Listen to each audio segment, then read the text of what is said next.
आम्ही कुठल्याही प्रकारचं तिथे बंडखोरी करणार नाही. परंतु काही स्वयंघोषित भाजपच्या, मी भाजप पक्षाला म्हणत नाही, माझे भाजप पक्षाची सन्मान्य प्रदेश अध्यक्ष असतील ते सुद्धा, त्यांना पण माझ्या कामाची माहिती आहे, त्यांच्या पण कामाची मला माहिती आहे. रात्री 2-2, 3-3 वाजता सुद्धा मी लोकसभेला फोन केला तर त्यांनी फोन उचलत होते. त्यांनी सुद्धा ती कामं शब्द दिलेली होती, ती कामं देण्यासाठी ते मंत्री असताना पत्र पण दिलं. पण ह्या भाजपच्या जिल्हाध्यक्षांनी त्याच्यातलं एकही काम प्रवीण चव्हाण साहेबांनी सांगितलेलं ती पत्र दुसऱ्या ठिकाणी बदललं. तरी मी नाराज नाही. चव्हाण साहेबांनी जे शब्द दिले त्यावेळी ते सुद्धा शब्द आम्ही पूर्ण केलेले आहेत. ते आमची सामाजिक बांधिलकी आहे.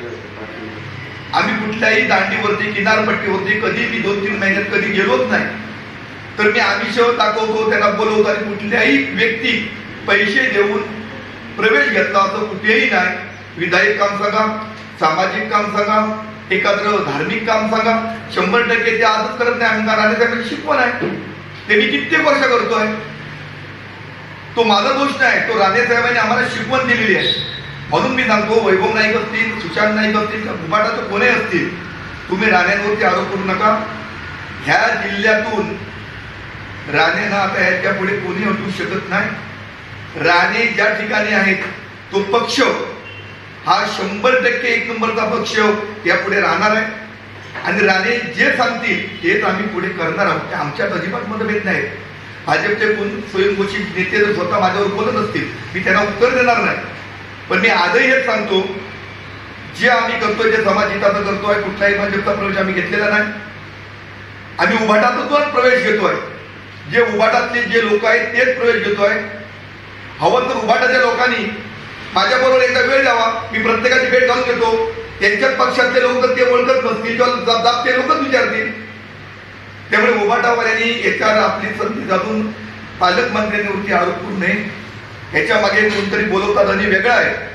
परंतु माझ्यासारखाही कार्यकर्ता सांगतो, नितेशजी असतील, सन्मान्य निलेशजी असतील, यांच्यात कुठल्याही मतभेद नाही आहे. सन्मान राणे साहेबांच्या नेतृत्वात एक कुटुंब, एक संघ आहे. आम्ही सगळे एक संघ आहोत.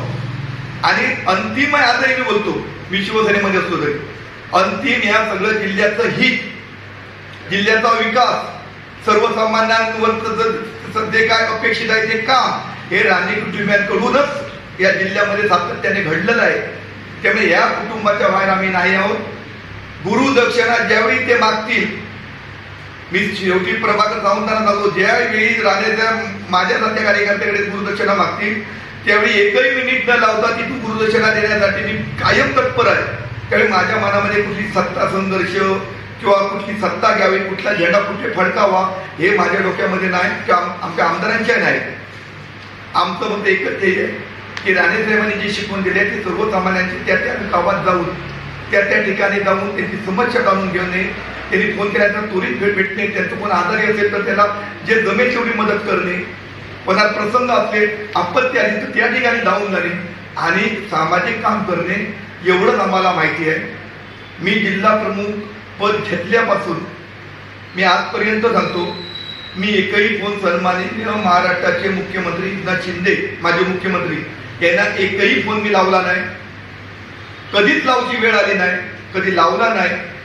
मी माझं फक्त काम करतोय, प्रामाणिक मी काम करतोय.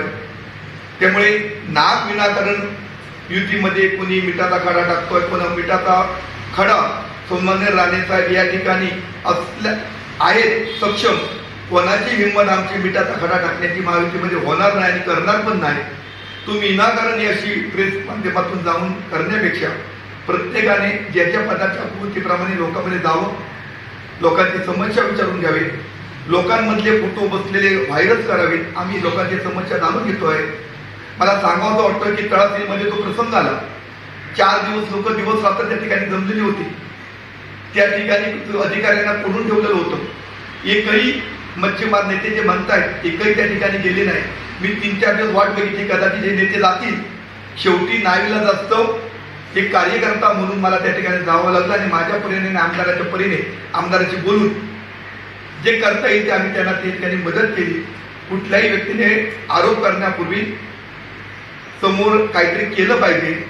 मी आज अभिमानाने सांगेन की कुडाळ मालवणमध्ये कुठल्याही देऊळ असो, कुठलाही प्रसंग असो, कुठलीही विकासाचं काम असो त्या ठिकाणी दत्ता सामंत राणेसाहेबांचे कार्यकर्ता म्हणून 100% या जिल्ह्यामध्ये गेल्या 25 वर्षापूर्वी माझं योगदान आहे. त्यामुळे ते योगदान आहे जरी असलं तरी मला राणेसाहेबांनी घडवलं आहे.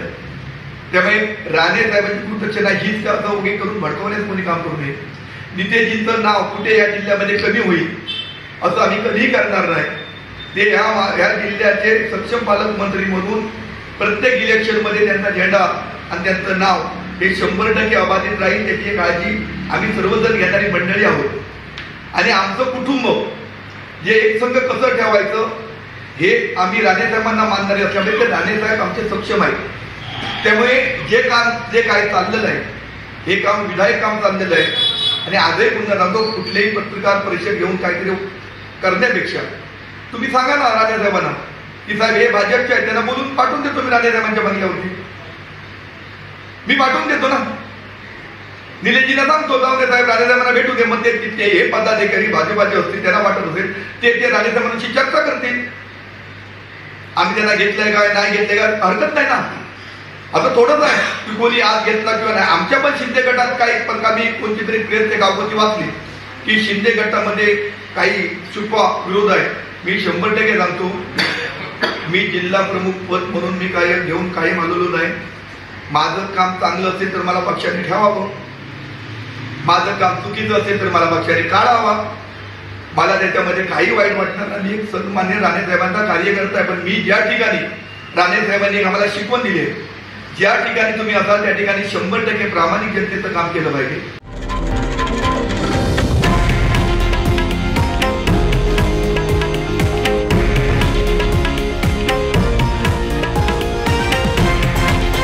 हे आहे देशातील नंबर 1 न्यूज नेटवर्क आणि आपण पाहत आहात TV9 मराठी, एकमेव.